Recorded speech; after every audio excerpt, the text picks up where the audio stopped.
大风草是给女孩子月事生完小孩要坐月子的时候用来泡澡用的。我想知道大风草的功用还有它的特色在哪里？那个大风草的里面的成分，用煮的方式把那些成分煮出来，然后洗在我们身体上，那我们身体就直接去接触那个成分的时候，我们的那个什么皮肤就会有一种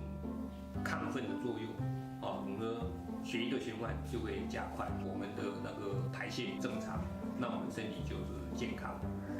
以前的传承都会交代说，坐月子的妇女要洗之前就拿来喝。我们有时候客人来，我们也泡给客人